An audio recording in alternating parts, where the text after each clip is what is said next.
Hello, everybody, and welcome once again to 3Y TV. And tonight, the OSCA Weekend Woodsman Series heads to Dover International Raceway. I don't even know if it's called that anymore. For the Leinemann Memorial Race presented by Ronster Wraps. And along with me is Matthew Bayuk, Vic Bloom, Carlos Acosta, and Tepe. Is he just in here? Or is he just I don't know what Tepe's. Whatever you want me to be, buddy. Oh, perfect. I have a job for you later. Anyway. It's called Get Me My Coffee. Dover. Yeah, you sickos. You're thinking anything different. But we're here at Dover. We're back, and Matthew, hey, it's great to be back with you. This combination, me and you, we haven't been in the booth together in a long time. Great to be here, great to be back, and great to have you with us, with me, I guess. Matthew, how's it going tonight? It's going good. It's going good. I kind of like being back with this is the kind of the crew that I'm used to.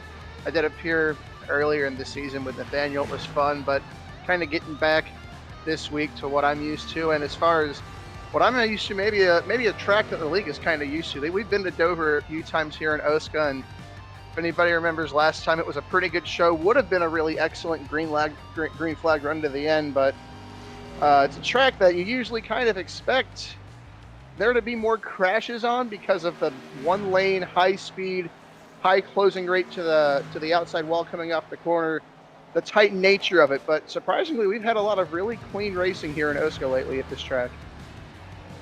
Yeah, and we actually were just talking about that before the broadcast kicked off here. Should be interesting to see how it will play out tonight. I believe last time we raced here, that was in the previous Gen 6 cars. So with the Xfinity cars, it could be a little bit tighter. Could be, we'll see how it plays out as we are getting underway here in qualifying, open qualifying here tonight. See the cars driving out, and quite a bit. Again, the Leinemann Memorial Race here, Matthew. You'll notice. I'll have to point him out. I see Thomas Capuano. I guess kind of running Aaron Leinemann in honor of him tonight. There'll be several others as well. And it was actually a year ago today that we lost Aaron Leinemann. Yeah, I'm always bad with that kind of stuff, Matthew. But he was one of the OGs in the league. He had been around since the OSCA's heyday, many years ago, and he didn't lead all that many laps, but he didn't cause any problems. He was just good to have in the league, good guy to race around. Was always clean, always smooth, put together good races, and I got plenty of laughs out of doing my little pre-race questionnaires with him. So certainly a guy we miss having around here, and it's a tremendous honor that we get to race for him tonight, a year to the day. Yeah, and not racing against him. I never had that honor to race against Aaron, but being up here in the booth and just kind of hearing, knowing Dave Carpenter pretty well, his uncle or buddy there. I think they're cousins. I can't remember the relation there, but. Knowing that he was just a really, Leinemann was Carpenter's nephew, but he always seemed like a pretty chill, pretty relaxed dude. Didn't take it too seriously, but went out there to have fun. So hopefully we'll have a lot of fun out here tonight. There's Dave Carpenter in his, I believe that was a RC car. You'll see that on the hood. And I know I feel bad if Dave Carpenter's got to finish well here, because he gave me a story on that picture, and it was a lot to remember. But I believe Neil Rutt is in that picture as well, if I do remember correctly. But as we're getting on track here right now, though, we are underway qualifying. Cooper Johnson on top of the leaderboard, and he is a OSCA invite in his familiar number 91. Some new drivers. And how about those picks? Man, I am here. Second place, Carlos. I'm ready to be heard again. I think things are going to go downhill. Man, Carlos, what are you doing? This is your thing, man. You're supposed to win these. All right, I gotta give you guys the chance at the beginning. Otherwise, it's boring if I win 3 in a row without competition. I think we should. You guys let me catch up? Yeah. Vic, I were you think about we to should make say? some picks, though. Yeah, let's make I think some we should picks. make some picks. So, Matt, who you got in half one, buddy? I think I'm gonna pick somebody no one's expecting and pick Ethan Stanley. Oh, shocker! I'm really surprised. That is the most shocking thing you've ever said in your life. I genuinely I couldn't have seen that coming. I know. Man, No way. Crazy. Ah, damn it! Absolutely insane. Well, speaking of that, Trevor also wanted him, which is hilarious. Trevor can't have him now, so Trevor's going to get the next best driver that he wants, and for some reason, at Dover, David Westergreen is pretty good, and that's what he wants. Really? I thought maybe you were just going for the jinx. Oh, I wish I was going for the jinx, but I'm not. And Cherry says he wants the one car. So Gavel. He's gonna go for Gavel. Okay. So that wasn't his direct instructions, but that's the one he's getting. Carlos, who you got? Well, I wanted this feller to race for my team when he was added as a last-minute addition, but Vic's only willing to stretch the rules so far, only to have him drive for his team. So I'm gonna go ahead and choose a 91 of Cooper Johnson. For the record, he doesn't drive for my team. OSCA invite For legal purposes. For legal purposes, I have to state that this was a joke. Okay. The drivers, they say that for half one, they'd like Gilberto. Yeah. Ooh, Solid yeah. Love it. I love that pick. That is a fun one. I love it as It's well. good in practice too. Yeah, Goody, who you got? Oh man, you guys kind of went through the chopping block of my list here, but you know what? It's the Aaron Leinemann Memorial Race. I'm gonna go with one of his boys. He's not looking good in qualifying right now, but I'm gonna go with the 66 of Neil Rutt. Can I pick him, right? Yeah, you can pick him. Oh yeah, okay. I was just looking. I can't remember. I knew I was thinking about it all the time. So I'm gonna go for somebody that I'm shocked that nobody picked. Really am. I'm genuinely surprised. I'm going for the 19 of Austin Beers. Oh, I thought you were gonna go for Kynan. I thought you were gonna pick Kynan. Yeah, man. You know, Kynan was my number 3 choice. I'll tell you why I didn't pick Kynan, and it's because I know historically he's fast, and historically every single time something happens, whether he messes up on pit road or gets destroyed. This is a breakout season for Kynan. You know, he's becoming a perennial kind of run top 5, top 10 guy. He doesn't really mess around in the back of the field anymore. He's usually up front. And you know, with Beers, I was specifically told, you know, since he's driving for me and Dewar, that I wasn't supposed to pick him for whatever.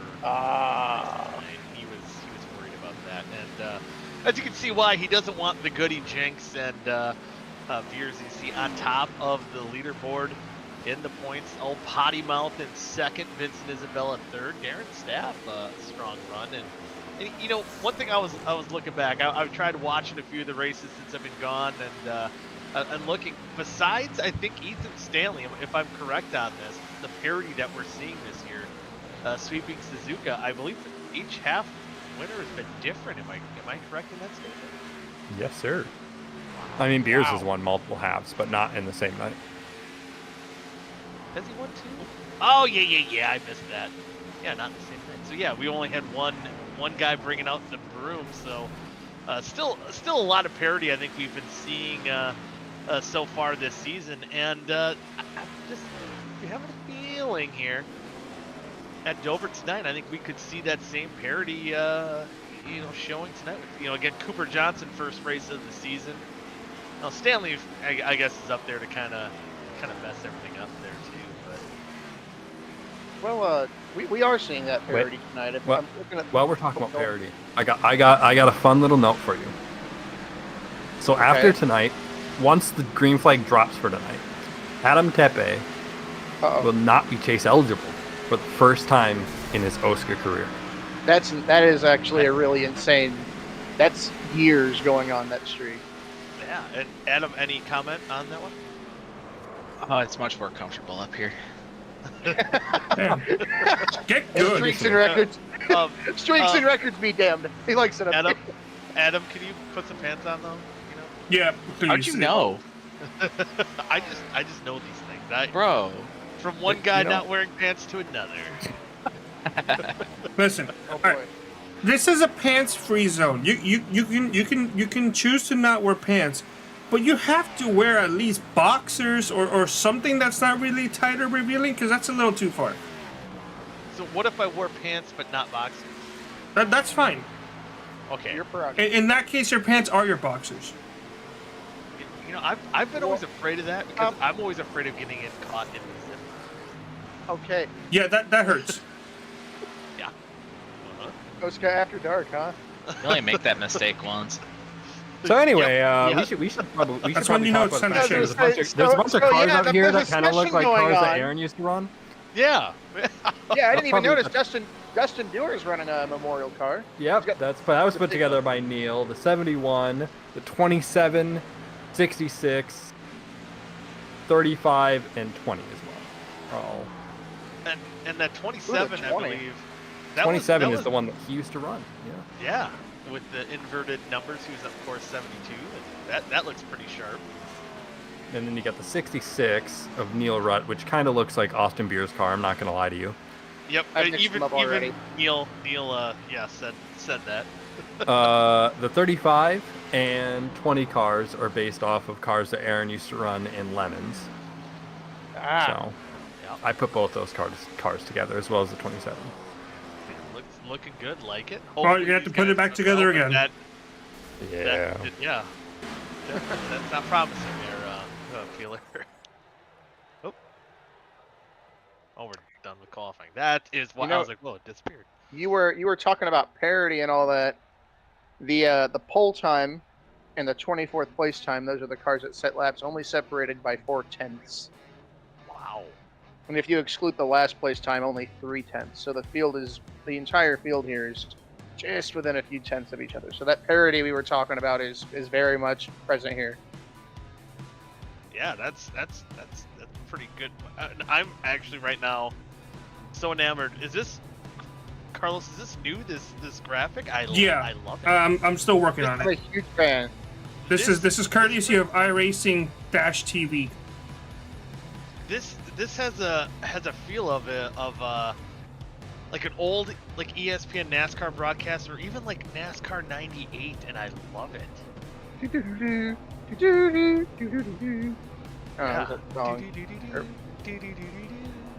So 16 car inverts for two 72 lap pass. I'm enjoying this way too much. Yeah, and the fuel run, I believe we were told about 49 laps, so at least one pit stop will have to be made. And there you see at 15th, the paint scheme for Dave Carpenter. Dustin Dewar's not showing up on the graphic, but we'll see his on track at some point. I'm sorry, this is beautiful. I'm gonna cry. I have to say, Ron Harrington on the YouTube chat saying, touched to see all the tribute paint schemes out there. I'm sure Aaron is smiling at us from above. Fingers extended in salute. He also says Neil's is based on a mini stock that Aaron once drove at Wall Stadium Speedway. There you go. Thanks, Ron. I do. D and Q. Oh, is that just they didn't make a lot? Yeah, there's no time. Yeah. No time. Okay. And Alex Kenton in the Adam Tepe's old ride. So there you see Rasheed Cole's rounding out the field. So now, with this week with Cooper Johnson, we have two Chevys. I don't know if this is the first race we've had with two Chevys. I could be mistaken on that one. No, I think we had two Chevys at one point earlier in the season. Oh, we did have it. Okay. So I wasn't here for that. So we get Cooper Johnson, Ethan Stanley on the front row. Sorry, what were you going to say, Ben? Like only two Chevys? Like have we not had Chevys this season? Are you saying? No. Yeah. Wow. Listen, I wanted my team to be Chevys, but my drivers, listen, they're the heart of my team. They all wanted to be with Toyota, so I'm like, okay, that's fine. We'll be Toyotas. Oh my God! They're all Mustangs. Yeah, because it was I never there was a point noticed where that. I think like Shift Esports was the only Ford, so Yeah. even Dusty came up like, yeah, they're talking about switching to Fords. I'm like, I don't care. Me and Dusty drive Fords in real life, so go for it. And then to find out everyone had the same idea and abandoned Chevy. Usually So, iRacing's like 80% Chevy, 20% who the hell cares. yep. So now it's OSCA is a Ford league, built Ford tough. So Or Ford, something if you're like that. listening, yeah, just you throw some money Vic's way. You know, we're giving you some love here. Almost the exact opposite in real life, but There's only 2 Chevys out here, but they've won every single OSCA race this season. it's about how that would work. But again, They have not. I have to specify that. No. For legal purposes, that was also a joke. for legal purposes. Hey, they almost won Daytona. Where's the other? Where's the other Camaro? At the tail end of the field, Alex Kenton, all the way in the back. Yeah, they got this. Oh, they got this big okay. sandwich here. They're in the middle of a Chevy sandwich here. So. Well, no, it's not a Chevy sandwich. It's a Ford Toyota sandwich. Because the bread is not the sandwich; it's the meat. Oh, thank you. That's true. The Pace car's off. All right, pace cars off. 72 laps here for the Aaron Leinemann Memorial Race here at Dover. Man, I am rusty. And we are green. Cooper Johnson leading the field into turn 1 and 2. Ethan Stanley trying to make that power move on the outside. I think he's going to make it work. Stanley to the lead. It's going to be real interesting to see how much guys use their tires up early. What I was saying in practice, everything was about how you can roll the middle and being patient getting back to the gas. You know how these turn 2 and turn 4 exit walls sneak up on you on exit. And if you get on the gas too early, you're either slamming the wall or you are really, really, really getting out of the gas and probably getting packed from behind at that point.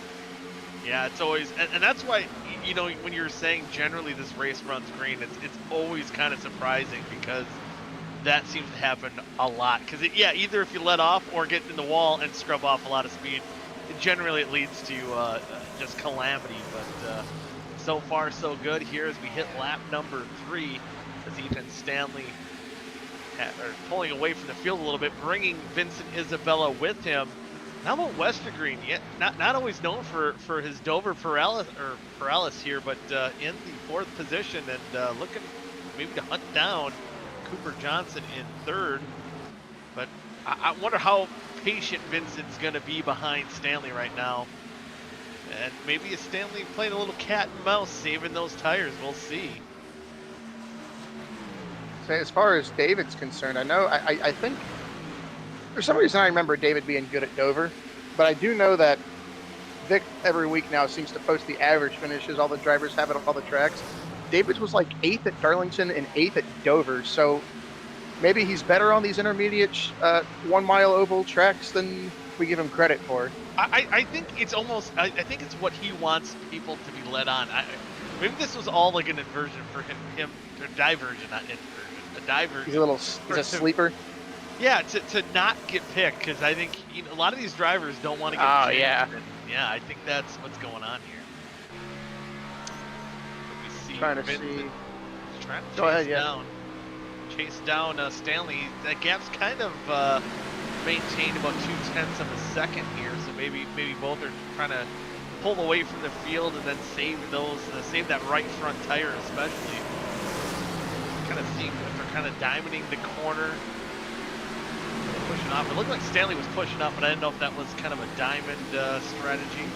He goes up. I don't know, I see a lot of these guys look tight. I see a lot. I mean, diamonding the corner is risky. You have to be careful. It's a reverse diamond. I think they always do. Like down here, you go wash up, and then on exit, you kind of come down again. And you know where drivers mess it up, and I'm seeing it a lot right now in this mid pack, is they just drive it in too deep. And instead of hitting that first apex, they just push up the track and they're riding on that right front tire, driving it into the concrete. And I'm getting kind of worried about some of these guys right fronts. I'm really seeing Richard Garcia. Ooh. Oh, contact there. Richard Garcia started this race in 4th. He's already backed it up to 10th, but he looks really steady, kind of running it lower than anybody else on the track. I'm curious to see if that 57 car will turn up the heat here in a few laps. yeah, kind of come to life as do the old cold trickle. I'm not going faster. Everyone else is going slower. As you'll go through the field, and yeah, so he's kind of the big loser right now. But we'll see if he is saving tires. Thomas Capuano, man, he's hitting the wall. He's trying to He's go dogging it. He is wheeling it into everything. Not too many guys moving up the field per se. You have to go back to 16th in with Neil Rutt in the 66 machine. He's up 5 spots in that 16th spot right now. Otherwise, everything's kind of, +1, +2. Hackathorn drop back 4 and 15, but everything kind of standing pat. Everyone remaining calm right now as we're only 11 laps into this half and running clean for Aaron right now.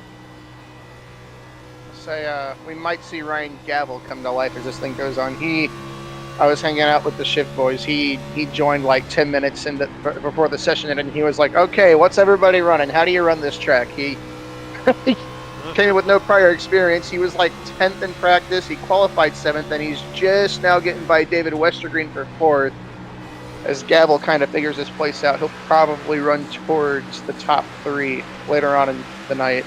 And I think we've said this on previous broadcasts as far as Gavel's concerned, but he's self-admittedly not the best tire saver. So Dover, I actually kind of remember in a different league race, really set blistering laps on the short runs, but he would have to pit real early because he'd wear out that right front tire.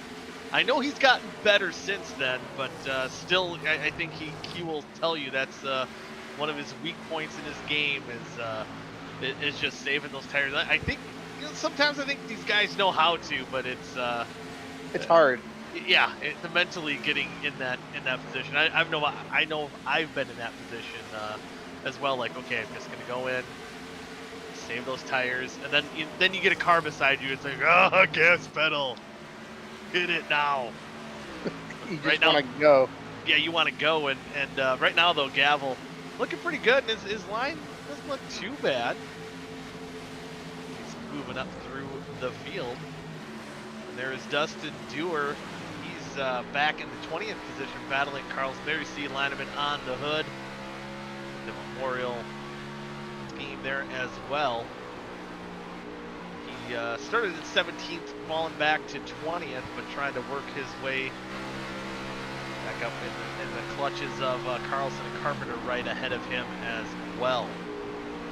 It's also when these guys, I know I mentioned it twice now as far as getting back on the gas early. It's like when they miss that first apex, and when you're diamonding the corner like they're trying to do, you're so eager to get back to the gas because you know the corner exit's coming. You gotta go. And if you try to get on the gas and the car hasn't started to rotate back towards the bottom, you just shoot yourself. Oh, Ethan Stanley just popped the wall from the lead. If you try to get on the gas a little bit too early, you'll just shoot straight up the track. And up until that point, what I'm seeing Vincent Isabella and Ethan Stanley do is I do not hear them get on the loud pedal until their car starts to drift back towards the bottom line. And you go back just to as far as Austin Beers and Gilberto, who are running 8th and 9th. You'll hear them get into it and then go, nope, too early, back out of the gas, and it just kills your momentum off. Yep, that's one of the tricky things at Dover. It's a pretty simple shaped racetrack, but it can be so tight that wall. Oh, you see Capuano. He really got, I think, almost like you said, got on the gas too early. And that's, I think, kind of why Capuano looked like he was driving a little wild. Oh, he tried to stay out of Carpenter's way and hit. I think he's just saying, he might be staying out of the way, or he could have a meatball. Actually, they can't. He has a meatball. Can't confirm that. He has a meatball. Oh, he does that? Wow. Man, I seen something wobbling on the right front there. He smacked that wall hard, and I think, again, as you were just stating, Matthew, getting on that loud pedal a little bit too early, and the monster will come up and bite you. Capuano can certainly attest to that. Miles the Monster, not to be confused with Miles the Pug, my personal pug. Oh, you have your pug's name? Did you name it after Miles the Monster? I did not name it after Miles, no. Oh, this is a gaggle. You can kind of see right above that right front tire, Jake Scarborough his car kind of looks like Thomas Capiano's. He has got some severe damage on that right front. Yeah, the guys are trying to scramble by. And he hits it again. Dewar and Eisenman trying to battle for that 21st spot. Oh, Scarborough. That damage too with, oh boy, were they 3 wide for a second? Oh god, they're 3 wide again. Kynan. Capiano has a cleared meatball flag. Capiano is clear. Is he going to come off pit road? Is he going to get the rest of the damage? He may still have optional, but he's still in pit road for the time being. What is the deal with Kynan Jones? I'm sorry, Kynan Jones. Yeah, he was really quick in practice. I'm surprised. Did not qualify. That's what it was. He didn't set a lap, and from what I'm looking for, he really got. Okay, I'm going to go back and look here. He really. Wow. Okay, so for some kind of checkup off the green flag, and by lap 3, he was like a whole 2.5 seconds off the back of the field. He's just now clawing his way back up to these guys. He just got set back super early, and you know, with the traffic back here, you're having to slow down to avoid just hitting guys. You can't run your maximum pace if you're stuck back here in the mess. Wait, is that really a heart rate monitor? Yeah. Does he have? Yeah, you missed that. Yeah, this is his heart rate monitor. He has provided me with a link. Dude, we've seen it hit like 170. What? Kynan almost won a race. And a caution came out with a couple of laps to go, and at one point that heart rate monitor was up to like 170. And when that caution came out, I felt so bad. I literally could not. I would not show anybody the video feed that I had from him when that caution came out. It was that tragic. Oh man, I'm actually kind of surprised it's going down with Scarborough and Dewar battling right ahead of him and almost getting together. He's keeping I mean, the heart rate's up, but it's relatively calm because it was up to almost 120 and going down. Yeah. Probably gonna jump up here in a sec. A little bit of contact. Yeah. My heart rate's going up watching this camera. Watching the number, watching what's going on in front of him, beside him. And guys, oh, go ahead. Did we notice Cooper Johnson getting through for second? Oh, we did not. And as I've been watching him, he has. Back. Cooper Johnson has beat Ethan Stanley's lap time now 5 laps in a row. He is our long run guy, it seems. Cooper Johnson is. He's looking good here as we get into this run. Listen, there's a reason I chose this man. Yeah, still faster. At minimum, half a tenth quicker each lap. And the other guy that you noted was Garcia, who still is a 10th, but I think he was all the way back to about 13th. I don't think he got much further back than that, but now he just moved up into the 9th spot. So, as you said, that line looking good for Garcia. Oh, Scarborough finally coming down pit road. Seen that damage on his I think they're in their window.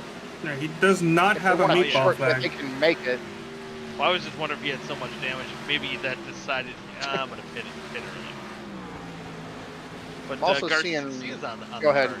I was just saying Garcia's on the charge. I'm going to keep an eye out on him to see if he can work his way up. And he's going to be a guy probably going to try to stretch this run out here a little bit. Starting to see David Westergreen come to life a little bit. He's not quite got the speed that Coop and Stanley have, but he is sucked right back up to the back end of Ryan Gavel. He has not fallen any further. He is firmly in the top 5, and then after that, you got to go a little bit more back to get to Caden Tufts, Austin Beers, and Ty McIntosh. Interestingly enough, McIntosh and Beers, I believe, respectively second and first in points. It's a pretty important little battle for them there. Oh yeah, that's going to be a fun one to keep an eye on. And yeah, still watching the lap times by Cooper Johnson, definitely closing that gap. So, man, if you're Stanley, do you pit now, kind of short pit it, or do you, That's tough. It's tough because if you short pit it, you've got to go even longer on that second set if we go green. Now, Stanley's a good driver. He can adjust, but Cooper Johnson's already got it figured out. There's, you can't guarantee that you're going to be better than him. This is like, you kind of, if you're good on the short runs, you're good on the short runs. And it's hard to adjust your line mid-race and kind of change how you're running the track, really. And at this point, Ethan Stanley hard into the wall. Already a 10th off each lap. Cooper Johnson was really gaining time and I can't imagine the 7 car is going to turn as good as it did before. Yeah, see, I can't quite tell the damage on that 7 car, but let's see if we can see the angle. Doesn't look too There are a bad. lot of drivers It on looks pit like he road. hit the wall pretty good. There's Yeah, I heard 95. I think the 95 called it out. 95 come down pit road, and this Oh, pit road here is Gavel! over. Gavel and Isabella doored each other coming off 4. Isabella had to get out of it. David Westergreen came around the top and shot around Vincent. Almost had a huge moment between the 3rd and 4th place cars. Oh boy. Able to stay green here, all 35 laps under green. And I thought maybe we were going to see something on pit road, because this is one of the more tricky pit roads. Oh, Westergreen gets a little squirrely there as well. But one of the trickier pit roads, because it's narrow. You're going from basically high banking to flat, and just narrow. Opening the pit road itself, narrow and easy to speed. I don't think, have we had any speeding penalties? 35 miles an hour. And these cars, Ryan Gavel just pummeled the pit wall. oh, did Ryan you do Gavel is that? out. Oh, he came in too hot. I was gonna. Oh, Garcia had to go around him to miss. I think Garcia was gonna miss it. Oh, Garcia missed pit road as it was happening. Oh. You started talking about guys speeding. I saw Ryan Gavel coming in. I clicked on to check it out. He, at the first commitment line at the orange box, was going 75, and I cannot believe that car is still rolling. It's rolling, but it ain't rolling in a good way. He's got the smoke of death behind him. Oh man. Promising running in the top 5, hitting the pit wall, and his first half is well, here we're gonna get the replay. Oh, He said man. over the text chat, he saw the last How that wasn't a caution? Yeah. I don't know. Oh, Garcia. Drew probably thought that would have been a caution. I bet you that's why, I think that's why they bailed on pit road, and just, and the embarrassing thing too, he's trying to get out of the way and he can't get around that one. And it looked like too, he was in that point where, like, man, what do I do? Do I keep committing? I know I'm going to speed. Do I just take the speeding penalty, or do I abort? And then by that time, his tires were sliding and into the barrel he went. Unfortunate for Ryan Gavel, but we remain green somehow, some way after all that. Cooper Johnson in the lead now as Stanley came down pit road. All right, okay, well, the scoring's kind of messed up on my end here. But Cooper Johnson, Austin Mears, Gilberto, Javier Gomero, Carpenter, and Garcia, which Garcia in 5th right now, but man, he lost a lot of time dodging Gavel's car there, thinking there was probably going to be a yellow. Yeah, that's a run killer, and it's a good heads-up call by him. I don't blame him for what he did. You see a car wreck, naturally you dart to stay out. He got really unlucky on that one. Here comes Cooper Johnson coming down a different road. Really interesting. He stretched it further than everybody else. Just about. Yeah, he's the last car of the leaders that stayed out. So that's going to be interesting.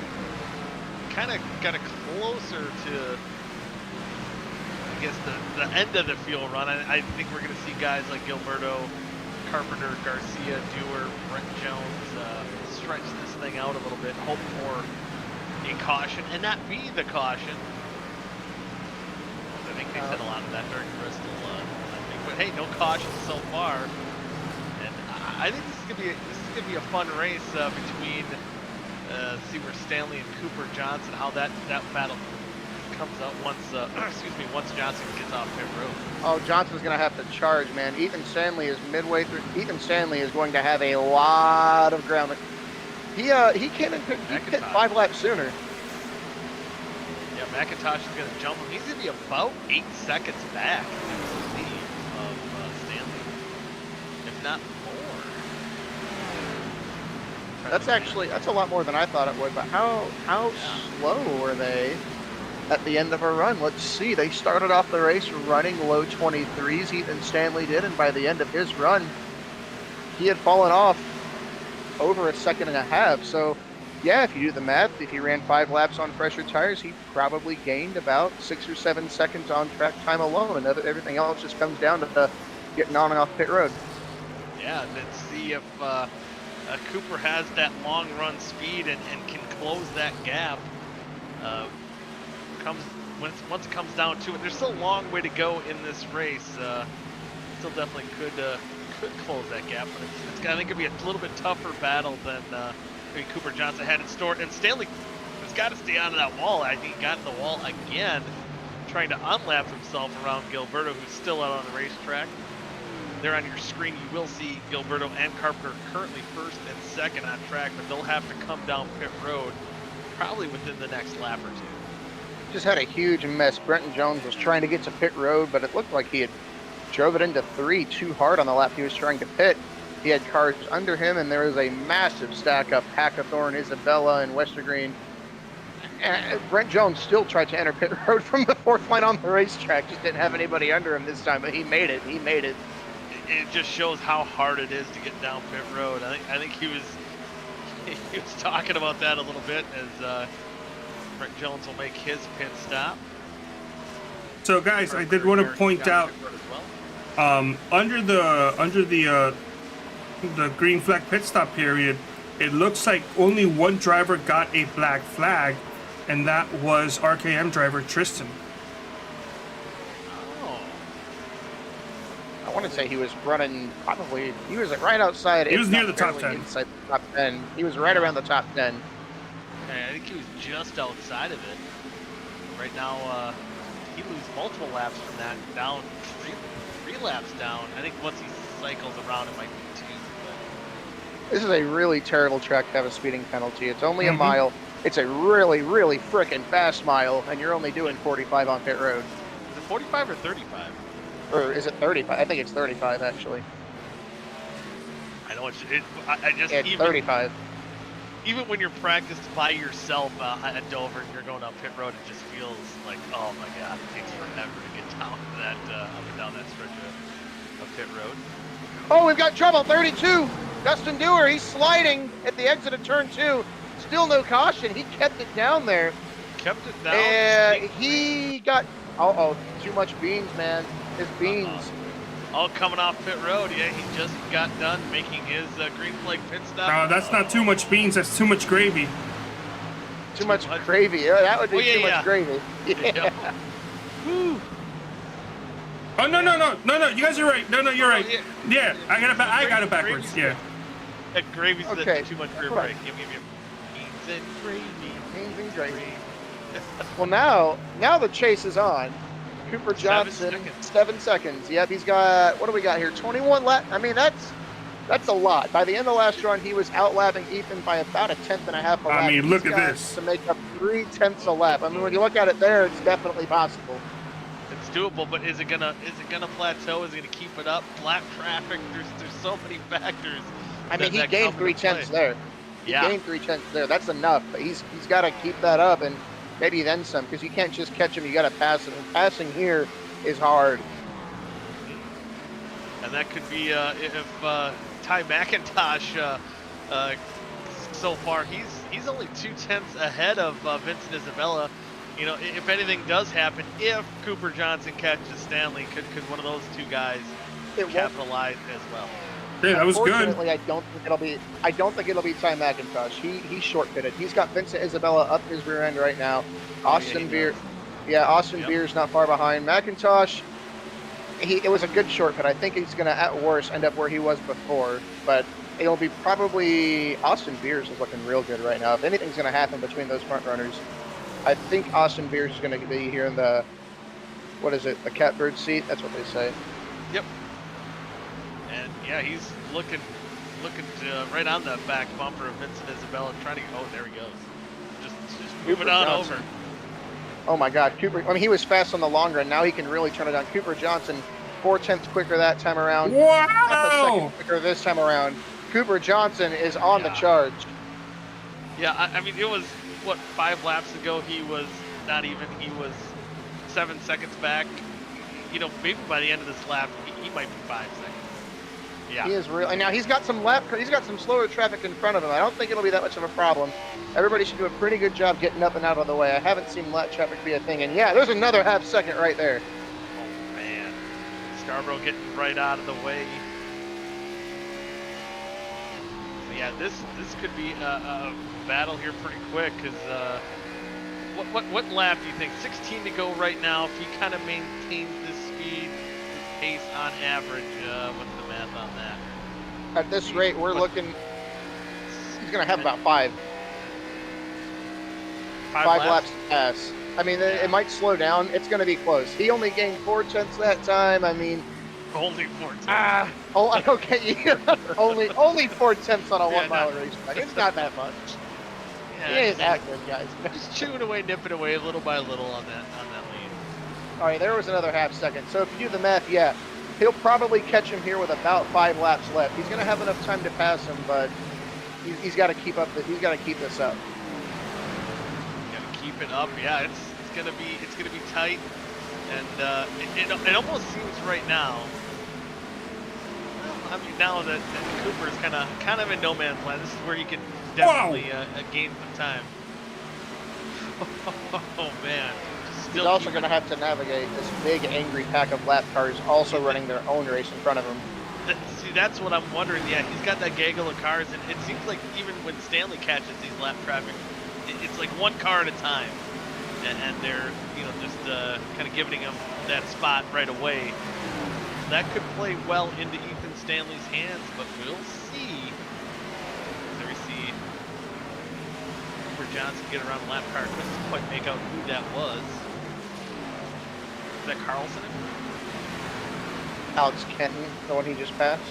Was it Kenton that he passed? This time by another half. I mean, it's 4 to 5 tenths a lap. He's putting on a blistering pace. Yeah, it's 2.5 seconds right now with 11 to go, and he could get there with. He might have 7 laps to catch him here. And Beers, although he's closing in ever so slightly, he's still about 8.5 seconds back of Stanley and 6 seconds, about 6.5 seconds back of Cooper Johnson, who's really just it's under 2 seconds now. Every time I look at. Don't look now. Ethan Stanley is getting passed by the lap cars. This is big. Ethan Stanley's getting passed by the lap cars. Isabella had an issue, I think. Yeah, Isabella dropped. Oh no, he's blinking. He's blinking. Oh no! This happened to him the other night in the league race. Oh, he's out. Yeah, that's what it is. His blink is not returned. Did he lose? Oh, he's back. He's back. Oh, he's back. Wow. This is pretty bad. iRacing actually may stop scoring him. Yeah, I thought he was, but he fell out of the top almost. Wow, 6.5 seconds last time. Almost 5, 4.5, or excuse me, 0.45. And Cooper Johnson's there. He's under a second now. He's next car ahead of him is Ethan Stanley. I think we're really underestimating how much that damage might be hurting Ethan Stanley. He got up above those lap cars and he couldn't do anything. They've freight trained him, and now there's only half a second and no cars between these two guys. He's going to make Cooper Johnson work for it. Cooper Johnson's got fresher tires and a healthier race car. Yeah, you wonder what can Stanley do to try to hold off Cooper Johnson. He's going to catch him with, probably this next lap, 6 to go. He'll run. I think he's just going to let him go, let him race it out here. He's there. Like what do you think Stanley can do? You're in the cockpit of that 7 car. What do you do? If you want to win, you got to make Cooper Johnson do something evasive. Although Cooper Johnson, look inside here. Stanley drives it in deeper. He's going to get tight there. They both slide up the racetrack. He's got almost big run, Cooper. Cooper's got to run, and I don't think Stanley has anything for it.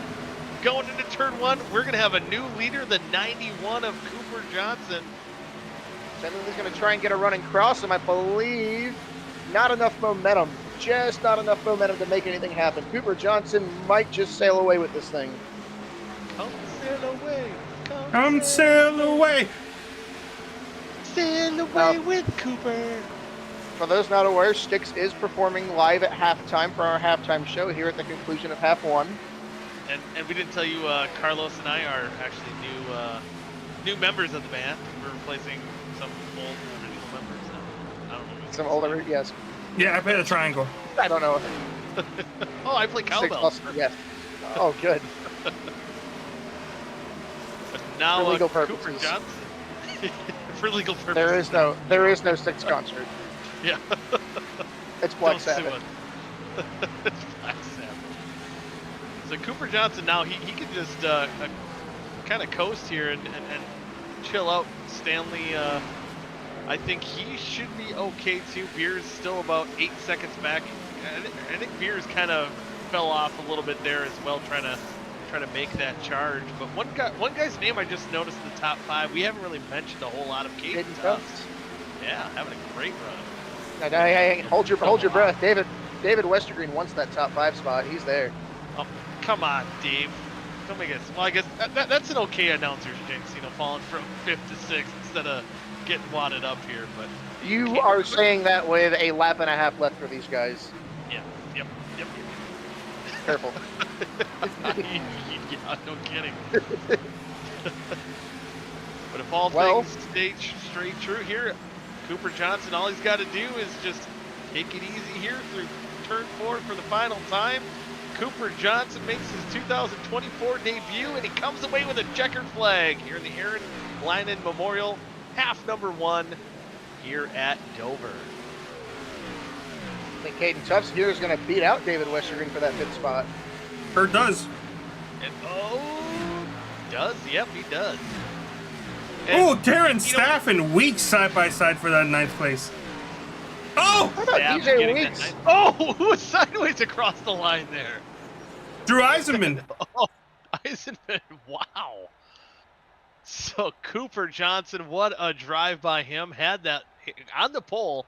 Didn't lead a lap, I don't believe, until maybe led a couple laps at the beginning, but Stanley kind of checked out, had that long run pace, and able to get it done. That kind of reminded me of last Sunday at Bristol. Kind of the Oh my God! ebbs and flows. Maybe not quite. It is a concrete track. It is a concrete track. Guys, I would who say had a caution-free half one? We did. Not me. Yeah, not. Like who saw it coming? I didn't think it was gonna go caution free. I didn't. Yeah, I could have said very few cautions, but Neither did Shohei's translator.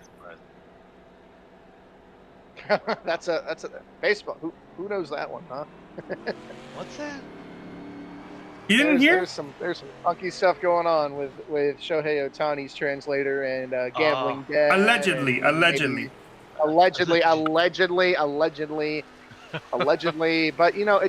I'm not a lawyer.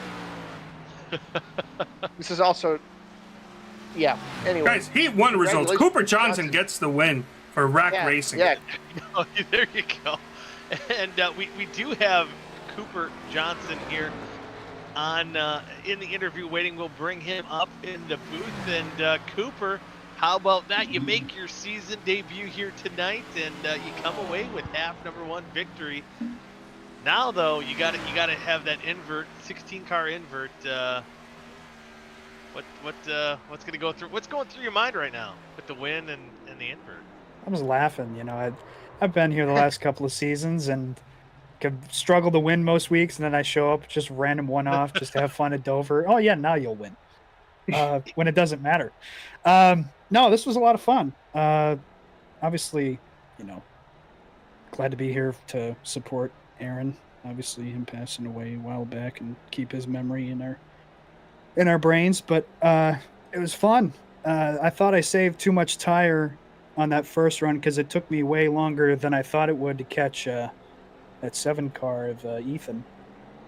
And I just kept waiting for him to fall off, and he didn't really fall off too much. And it was kind of sketchy there coming onto pit road, and I was I mess up that pit road entry so much, and so it's always kind of makes you nervous just because of how tough it is. But it was a lot of fun. Glad it went green from start to finish. I really enjoy that. I love just being able to sit back, save your tires, and have a full green flag run. So this was a lot of fun. Yeah, I think you showed that you like to save tires. That was a pretty awesome performance. Yeah, I think what was that? At one point you were over 8 seconds back at Stanley and able to close that gap relatively quick. But you know, as far as you were saying too about you know you were a full-time OSCA competitor for the past couple seasons and you struggled to get victory lane here. Yeah, just a one-off. Do you think that's part of it? Just kind of not having that pressure of week in, week out performances, and you kind of raced a little bit more relaxed. Yeah, probably. I probably had a lot to do with it because, I mean, yeah, you come in here and you know you don't have anything to worry about next week. You just try to come in here and not mess up anybody's chase or point standings or anything like that. You just try to keep your distance from everybody and keep it clean and just have fun. You know, when you're in the league and you're full time, you're trying to get points and trying to make the playoffs and all that other stuff. It is kind of a little bit of a pressure on you. You put a little bit of pressure on you. And so you kind of race a little bit tighter, and then, yeah, you get to come in on a one-off, and you're just like, all right, well, I don't got to worry about this race because I don't got to worry about next week or anything like that. So that probably had something to do with it. But also, I love Dover. That's one of the main reasons also why I came to do this race, because Dover is like one of my favorite tracks. So I saw that on X that Vic posted on the OSCA, and I was like, oh, okay, I'm gonna jump in. Well, hey, glad to have you, but before we let you go, Matthew, you got anything for Cooper? You know, it kind of seemed like when you were running full-time, the formula was Cooper Johnson qualifies well, race starts, something stupid happens, and we have to watch Cooper Johnson finish 25th when he probably should have finished at least 20 spots higher. So it is super, super refreshing to see you come in here and be the long run guy, because the guy who's good on long runs usually gets screwed by a dumb late caution, but you managed your tires the best, and it was super refreshing to see you come in here and nothing dumb happened to you, and you very deservedly get a win. My question that I'm getting to is, starting from 16th, does your game plan change? Do you go a little bit harder towards the start of this run? Do you still save them? Now you're kind of in the hornet's nest.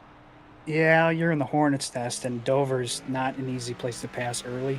So it's kind of the same strategy. It's if guys want to go super hard, let them go. Don't let too many cars by, obviously. Try to keep your position somewhat, but yeah, it's save your tires and hope that the long run continues. I mean, if my memory serves correctly, usually with OSCA, it's one half is really good, and the other half turns to, you know what.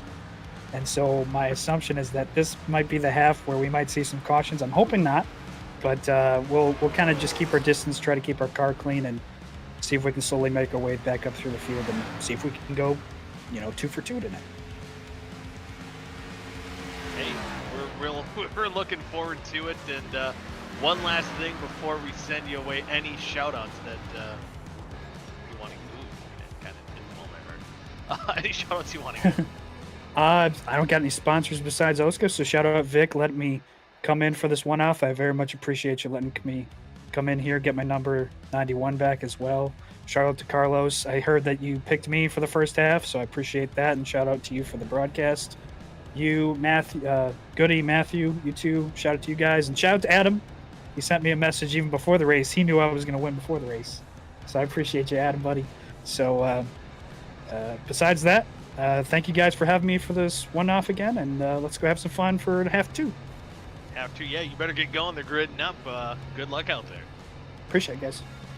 All right, fellas, we got to go ahead and pick our second half. Picks, so Cherry's getting the 95 for half two. Goody, you're second up. All right, I'm gonna go Caden Tufts half number G. Okay, so I got to find who the drivers want because there's a lot going on. We'll give the drivers the 7 car. Good one for the drivers. Yep. Who's next? Up next is Trevor, and Trevor wants the 99 car. If he's able to get it, which he is. Gilberto. Up next then is me. And I am obviously ill-prepared for this. So, it's just, there's a lot going on, despite the fact there's not much going on the track. Which is fine, like for the record. Oh man, I got two people I want to pick, and that's the problem. I'm gonna go for the 45 of Darren's now. Solid pick. Is a solid pick. Matt, you're up next.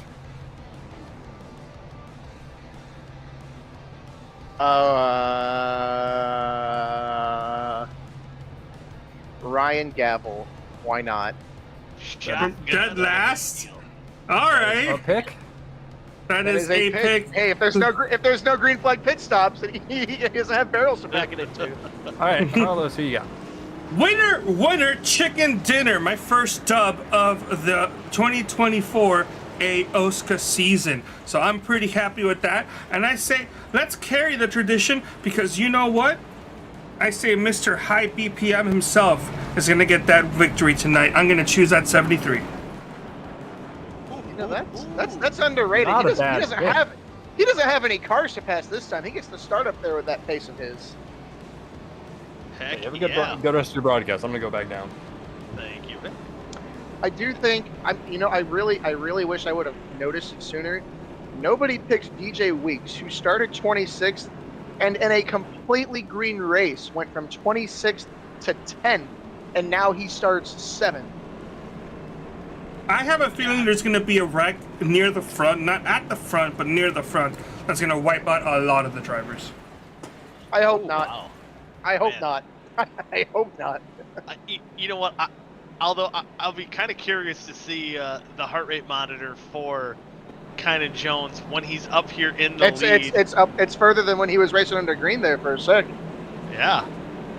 Yeah, but I expect that to be higher, because when you're racing, you're just focusing on the track. When you're under caution, you're focusing on everything that life has you down. Yeah. Yep. Thinking, did I feed the cat? Is the oven on? Oh man, I gotta. Did I reply too quickly to this person? Yeah. Yeah. That's the thing too. It's almost April. Did I do my taxes? Well, it kind of don't have to worry about that one, but. Oh yeah, so other things that down under they worry about that. Is did a dingo eat my baby? I don't know. We've run out of things to talk about here in the OSCA booth. Just gotta wait for the race to start. Yeah, let's get this race going. Drew Heisman. Gotta hit him with the old Aussie, oi, oi, oi. Ooh, yeah. Foster's Here we go. Australian for beer. And green flags, Australian for let's go racing. As Drew Heisman will hit the loud pedal here. Lead him back to green for half number 2. Oh, getting squirrely on the start. Oh, a bunch of cars gonna breaking him loose. And Kynan Jones powering on the outside takes the lead. There, guys, the BPM. 1/3. Look at the focus.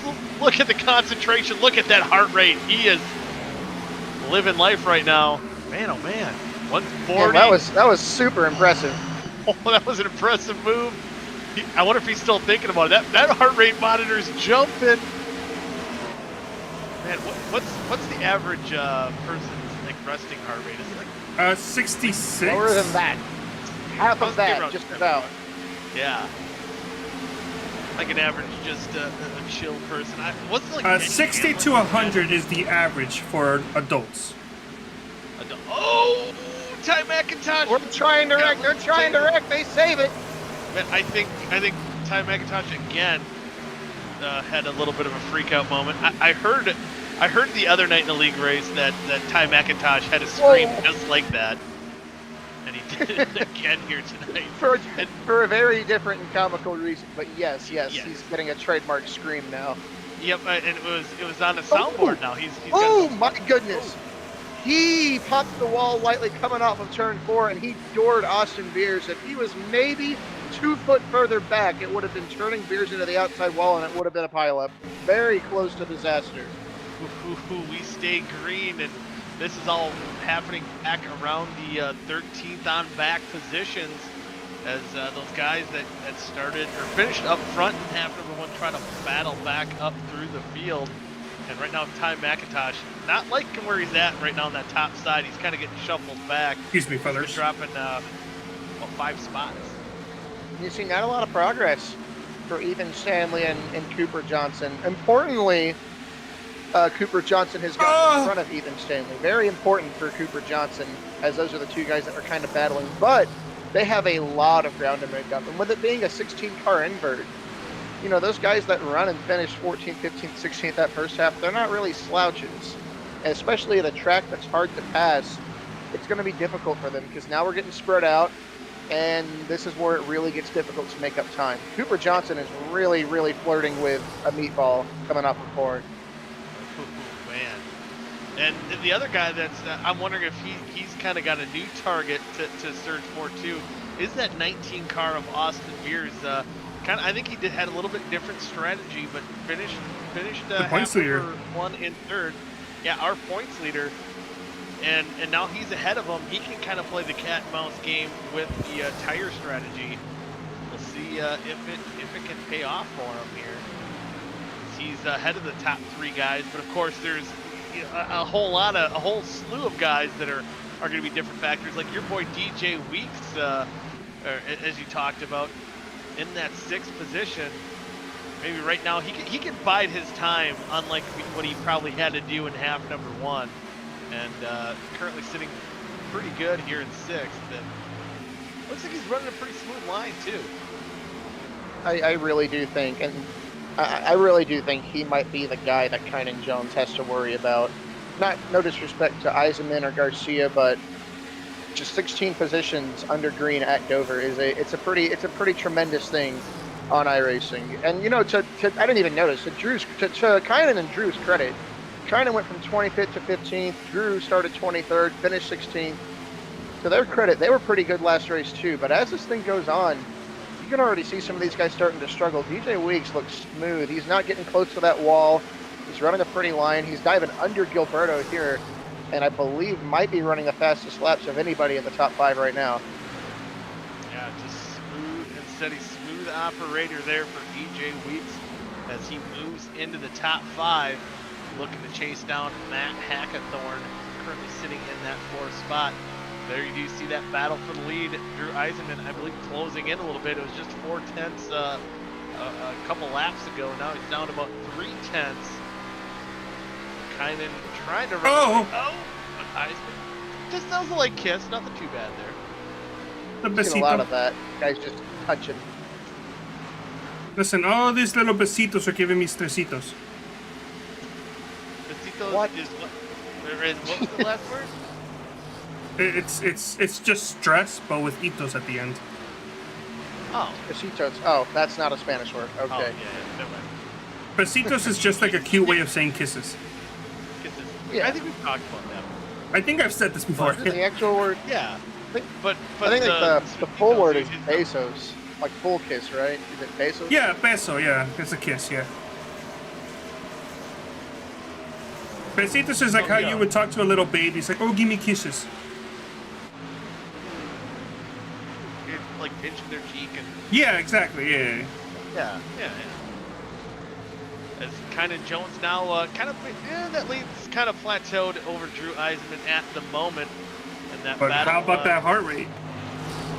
Oh yeah, how's the heart rate? Still up. He's settling in a little bit. That's probably about what it was when he was running, back in that 15th, 16th position.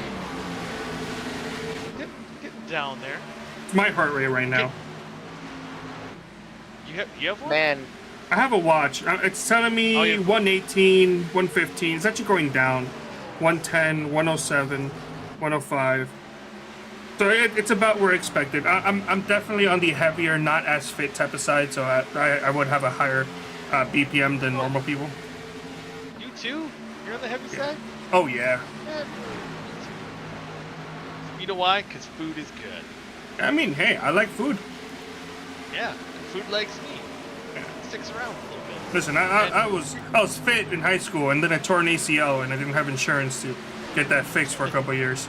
So Oh yeah. I've done my part. I was always a husky guy, but once I found beer, that's when the beers went off. No, I found carne asada. What? carne asada. Good stuff. Oh, good stuff. You know, I'm trying to learn Spanish. I work with a lot of Hispanic people, and I'm learning very, very slowly. But I'm getting. I know balsa. Oh.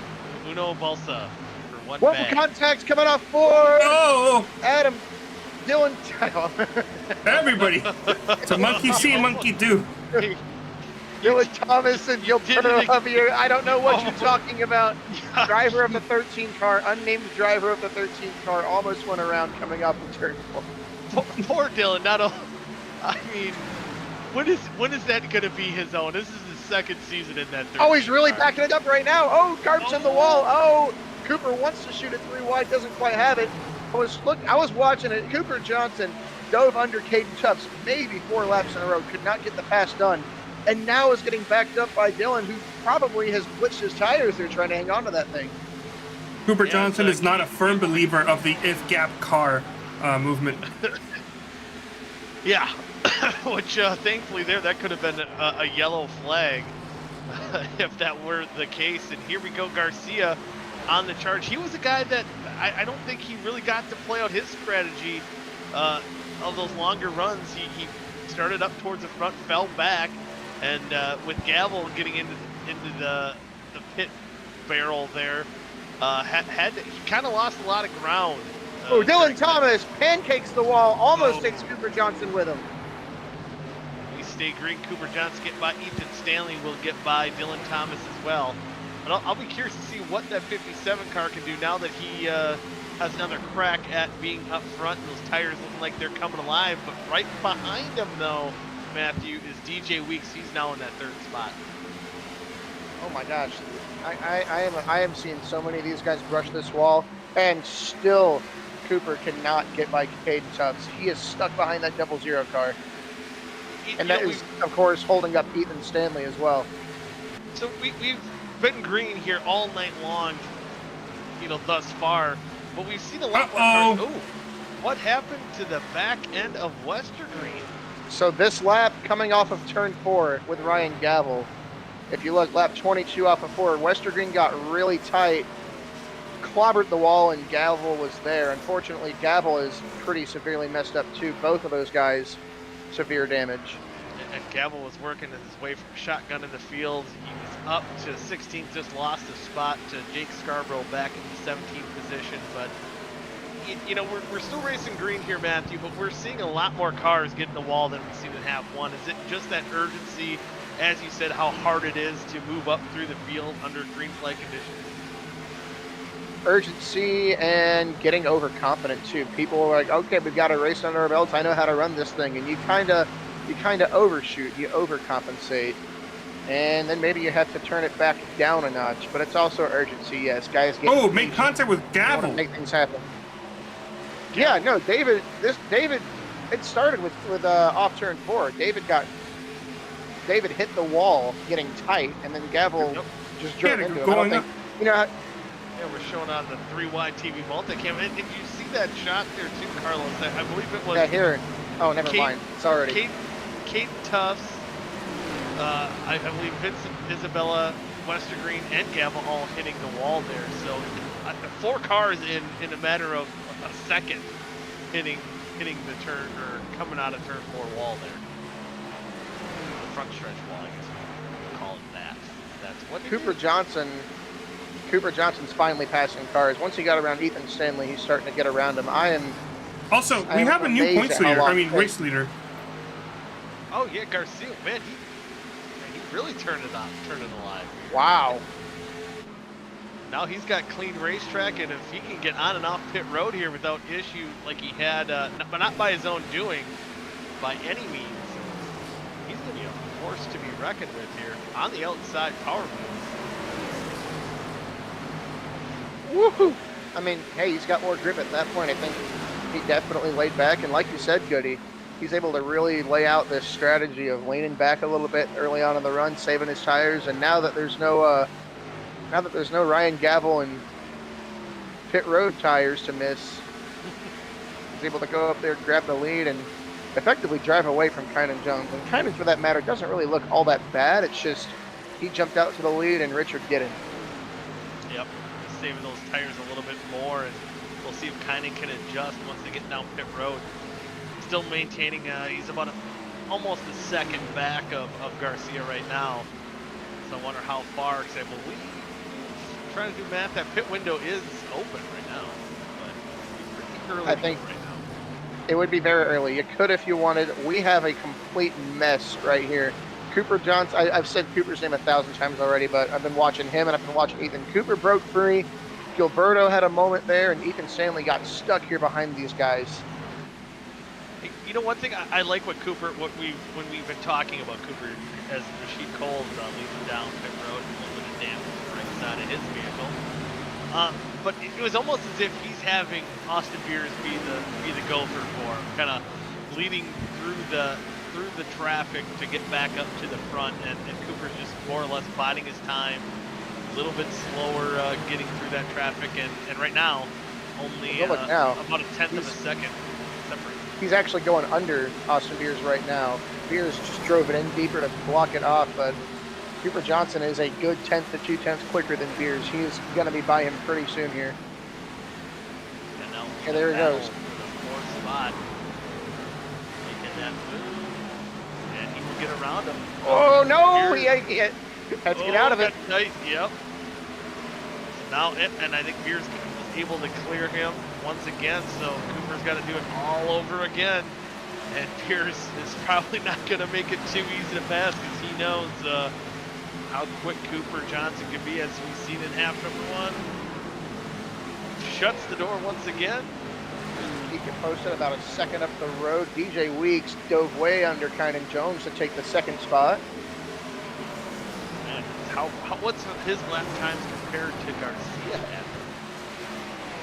That time around, not very fast compared to him, but he was making it pass. We'll see here now. We got guys starting to trickle onto pit road. I'm wondering when our leaders go. I'm wondering what you do if you're DJ Weeks here. Looks like they were just about even that time. Just a little different. A little quicker on Garcia's end, but that's where you got to wonder, just maybe a lap or two trying to jump. You see some of these guys in the back trying to short pit, trying to gain that track position, but Kynan Jones. Kynan Jones. And we see Hackathorn, I think, hit pit road as well. Dave Carpenter. Down pit 71, road. I think, having an. Oh, no. It's not as bad as Gavel's. No, that you'll be able to continue on at least if you didn't get a penalty getting out pit road. But I'm going to predict that about another DJ Weeks. 10 laps. Oh, never mind. I was going to say 10 laps before we see a bunch of our leaders come down pit road. But DJ Weeks could have maybe opened the door for everyone else. We'll have to see. Oh, did we have anybody just speak? Oh, no. What the? What happened? Okay, then. So, Drew Eisenman spun coming to pit road, and as he was getting back going, Kyle Carlson was coming to pit road, and Kyle Carlson came in way too hot. Yeah, he got a black flag. In front of Eisenman, and Eisenman hit him. And pit road entry has been an action point.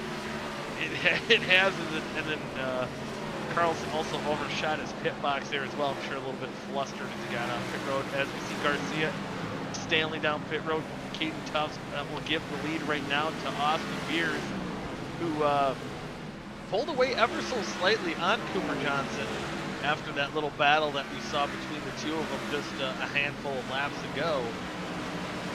So I'm assuming we're going to see those guys. Be really curious. But I think Cooper Johnson, that last run, wasn't it about lap 45? Here he comes. He's down. coming down now. Maybe he feels he might have to come out. I think at this point, maybe coming earlier might be he needs more time to chase guys down. He can't let them get that much of a gap. He's not starting off pit road or as far up the field as he was before. Did Zach Evans get one up in time? I see him get It looked like he made it, and then like I don't know, like he shouldn't have gone sideways like that, but he got a little bit sideways, but no harm, no foul. Austin Beers in. Relinquished lead now currently to Darren Staff. Trying to look where our leader is. Garcia back in 14 at the moment. off pit road. So far from what I'm seeing, Carl Carlson is the only driver to have gotten the black flag. Not too bad with all of the pit, well, I guess the 2 green flag pit stops we had overall here. A lot of carnage, if anything, more than penalties. Yeah. Yeah. I think even just that one wreck from Gavel would make more carnage than penalties. That was pretty bad.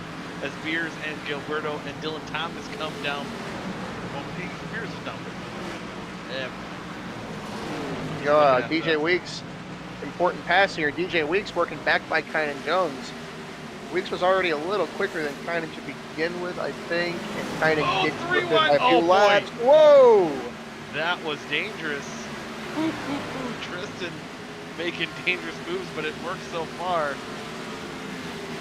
Some of these guys on different tires here right now. Ty McIntosh staying out, making it run. I'm kind of surprised because, well, no, he short pitted last time and that didn't work out. So he's kind of doing the opposite strategy right now. As he's gonna take over the top spot. Or no, he's battling Capuano right now.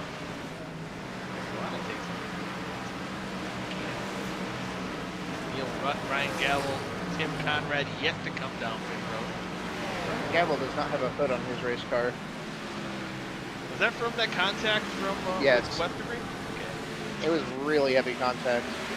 It's crazy because even in that replay, it looked bad, but it didn't look as bad to lose the back bumper and a hood.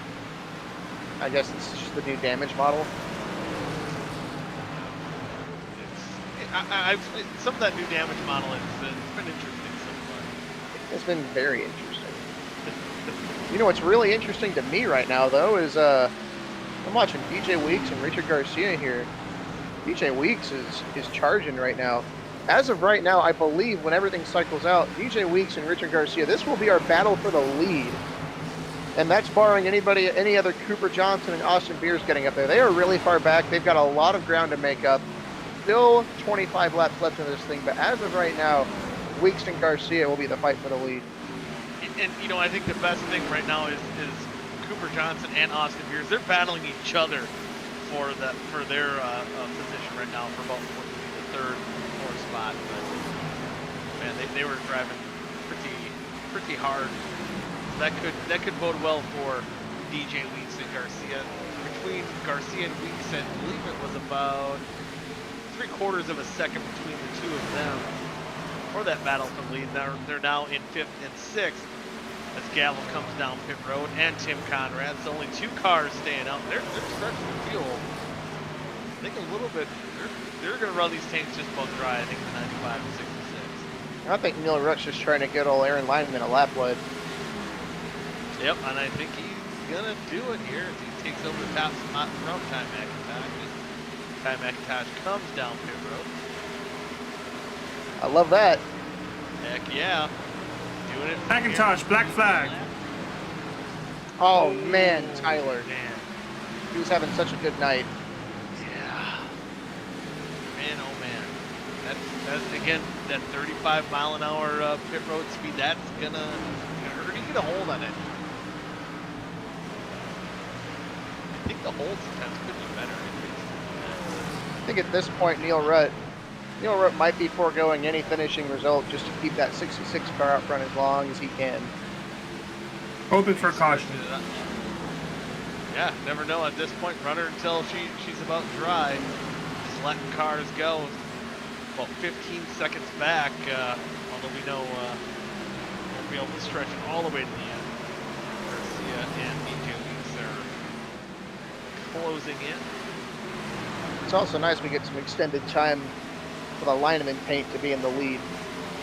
And I think he's coming down pit road now. He's backing it down. I think he might run it dry if he goes another lap here. Yeah, he's how many laps would that have been? Man, I'm not looking at the Irish. Several. Maybe I should. Several, yeah. How many laps is the half? 72? Stretched at 51 laps. 51 laps. Which is a little bit over our projected fuel run, I think. Yeah. So Neil Rutt diving up pit road now. Everyone has made a pit stop, and the lead will cycle back to Richard Garcia. DJ Weeks in second, still about 3/4 of a second behind Garcia at the moment. Kynan Jones in third, about 2.5 seconds back of the 20 car at the moment. We'll see if, and then Beers and Cooper Johnson about another 2.5 back from Kynan Jones at the moment. See if they can charge their way up to the front, but kind of wondering for the 91 to sweep, might be out of time, and there's a lot of tough competition to pass there as well. Yeah, they are running the fastest laps on the track right now, but only by about a tenth and a half maybe, and you know, you don't really have to do the math to know that 18 laps is just not enough. And as far as lap times are concerned, Richard Garcia has been steadily gapping DJ Weeks. Not really by a whole lot, but I think there could be concern in the Weeks camp. Maybe pushed it a little bit hard on the early part of the stint. Who knows? Yeah, something he had. Oh boy, 3 wide. Oh, Dylan, I thought he was going to get up in the wall, able to hang on to it. That's a battle for around the 11th position. Darren Staff not giving up. Is that a watermelon Mountain Dew car for Darren? Yeah. Yes, it is. Is that a I think new he runs all the Mountain Dew. I think he runs. Well, no, they've had it for a couple of years now. The watermelon Dew, Major Melon, they call it. Oh no, I have had that. It just looks different on the race car, or his race car. I like it though. He's got a special hat, a special bear hat. Can't really make it out too much here, but he's got a nice little bear hat going on right now. I feel like either Darren's getting shorter, like he's maybe. He's gonna pitch that camera down. Oh, this poor guy. This poor guy. And with the hat, he looks really young now. I'm sticking with the Benjamin Button theory on this one. He's getting smaller, and you know what? He's my driver. I'm not gonna go there. Okay. Unfortunately for DJ Weeks, I think Richard Garcia has found another gear. He's been about 6 times quicker each lap. Yeah, it's gapped. Like you said, it was minimal at first, and now there's a dealer coming down pit road with heavy damage, and now it's almost a second and 3/4. And Austin Beers, Cooper Johnson got around Kynan Jones. So they're now third and fourth. Still about 3 seconds back at DJ Weeks, but if he's struggling as much as he says, or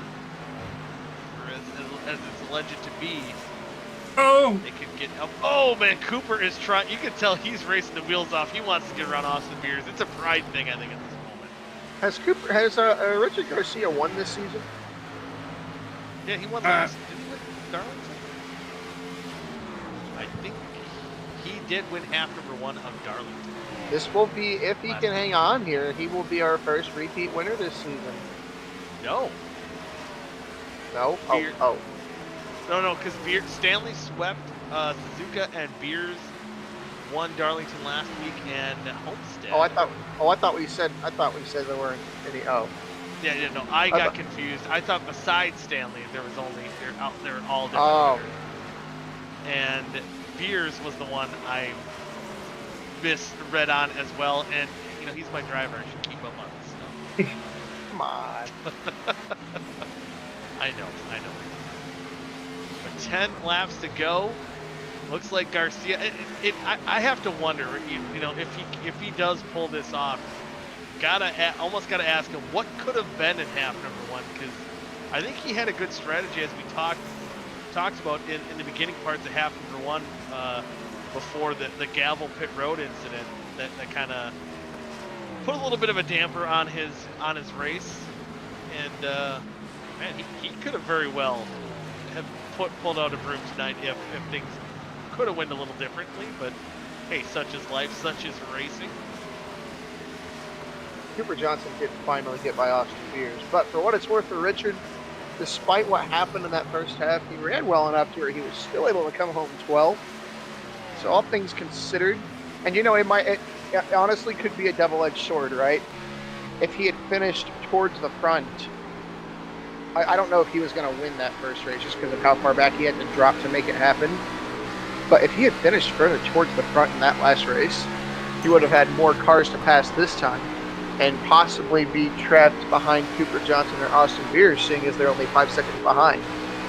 So, you know, maybe it worked out for him. He was actually put in a position to where he could make his tire strategy work, use his pace and the tools he has at his disposal, and come home with a win here. Still got 7 laps to go, but I think it's going to work out pretty good for Richard here if he can keep it on the concrete and nothing else happens. Yeah, he's got over a 3-second lead, and sometimes that's just how the racing gods work, where something seems unfortunate at first and it can end up being in your favor, and that could have very well been for Garcia here tonight. Now, hey, we're riding on board with the white glove, Zach Evans, me fine. Oh, me fine. Oh, me no. Look at, hey. Why hey, something happen every time? Zach Evans has got white gloves. He can handle it. He's good. He's good. He's wheeling it. He's wheeling it. Me fine. Me fine. Oh. Me not fine. He okay. Oh, Me okay. Me all right. he all right. Yeah, he okay. I feel like the last I- couple of times I've seen the Zach Evans on board, something's happened. Is he watching basketball or is he watching the background? Might be Maybe March baseball? Madness. I don't know. Oh, yeah. Oh, yeah, March Madness is kicking off here tonight. As Vincent Isabella on the charge, getting around Zach Evans as well. Getting down to 5 laps to go. Richard Garcia stretching that lead about 4 seconds. Cooper Johnson might be able to catch DJ Weeks when it's all said and done. Trying to work his way around Rashid Coles.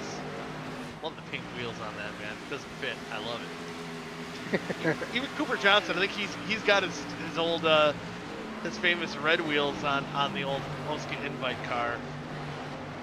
And that scheme looks familiar. I don't know where Vic's at, but that looks like Marcus Ambrose scheme. Oh, it totally does look like the old Stanley car. Yeah.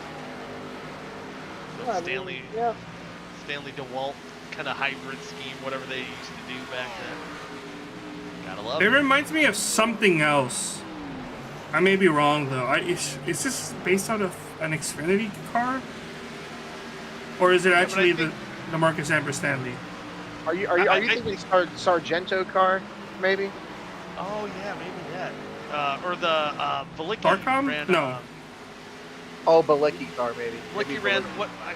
I can't remember. Zeigler Insurance, whatever. I think I am thinking Balicki. I'm not sure. Yeah. White flag. White flag. White flag. One more lap to go, and cruise control for Richard Garcia. Had the pit road evasive maneuver that kind of cost him in half number 1.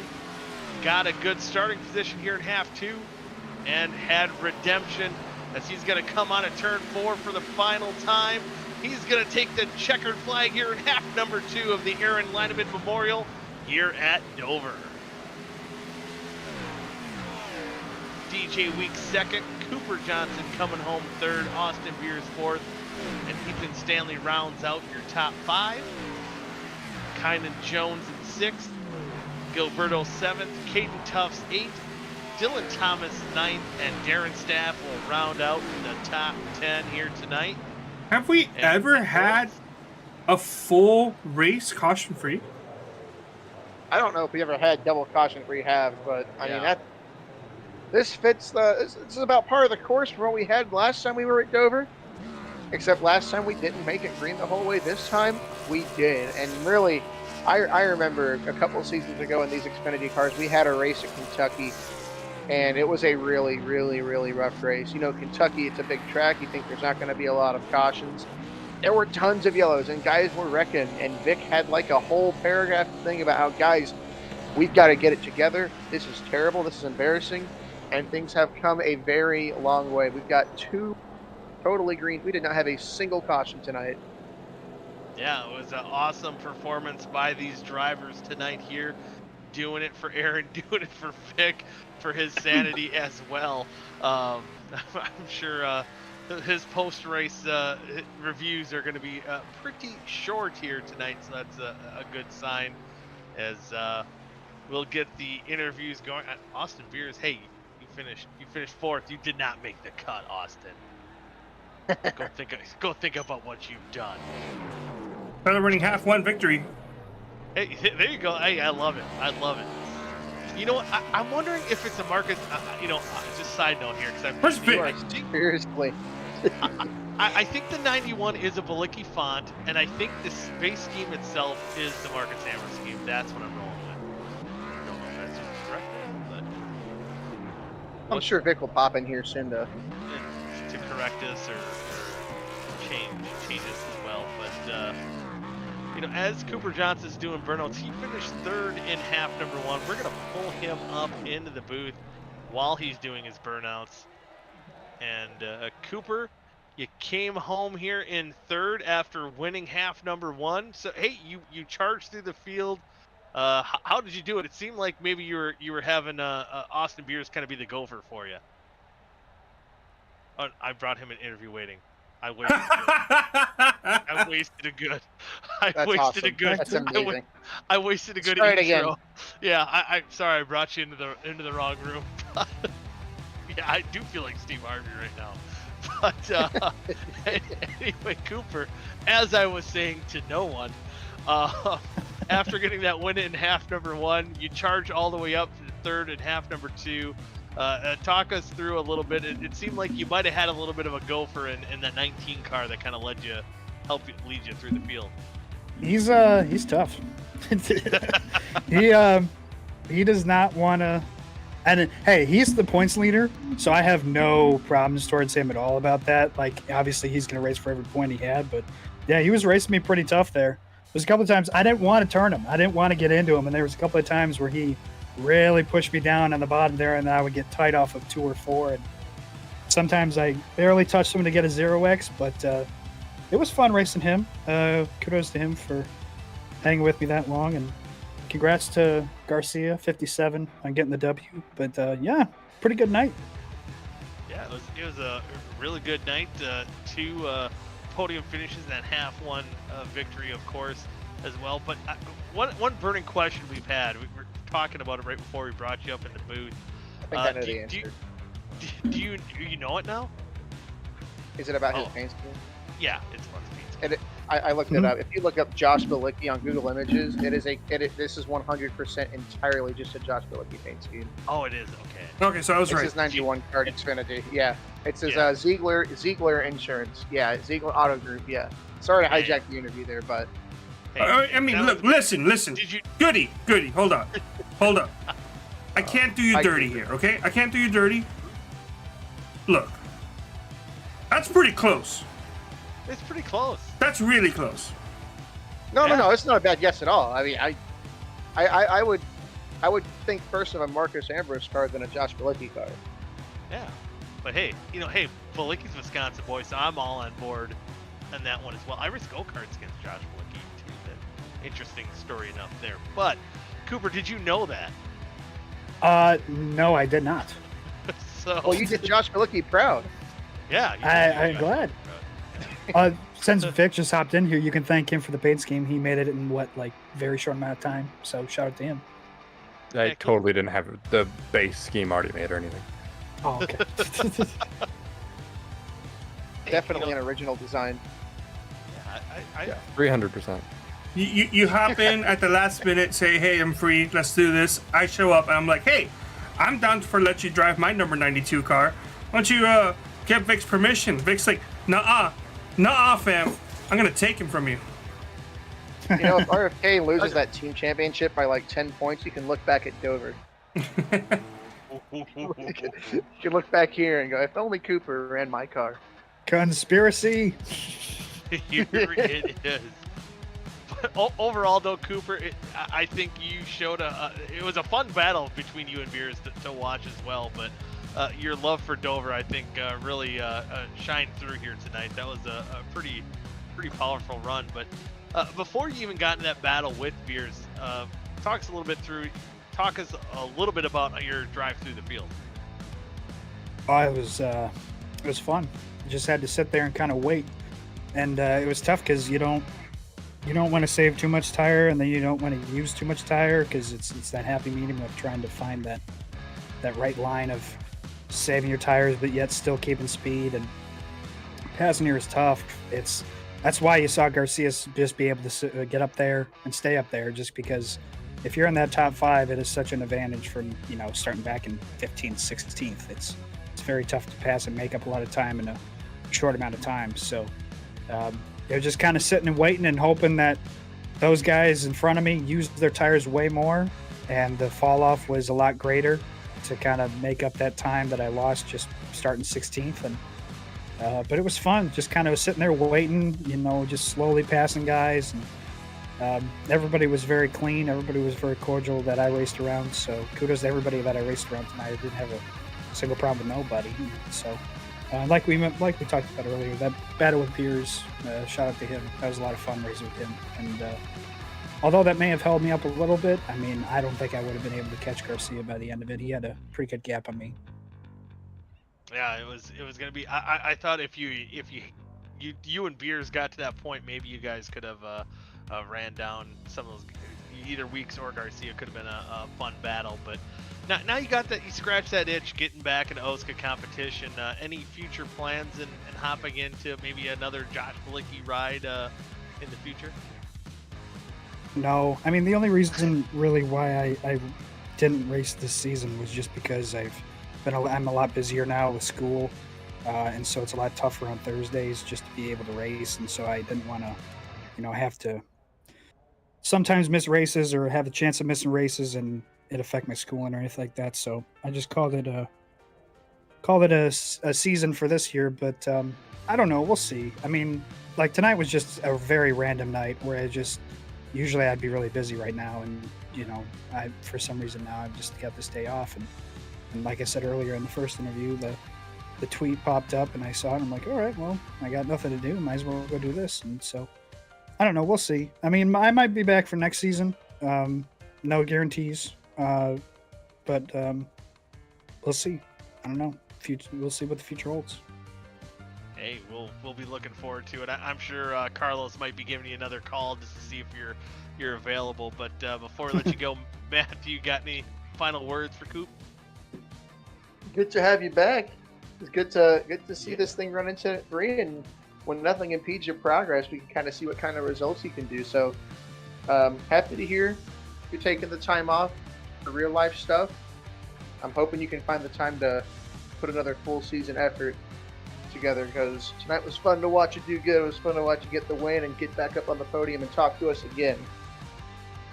Yeah, thank you. Appreciate that. Heck yeah.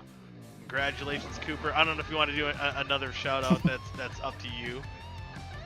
Shout out to Tepe for keep sending me messages on iRacing here. Woo! I would never. Love it. All right. I'll just say one last thing. Again, thank you guys for having me here tonight. I know it was very short notice, but thank you guys again for having me. It was a lot of fun.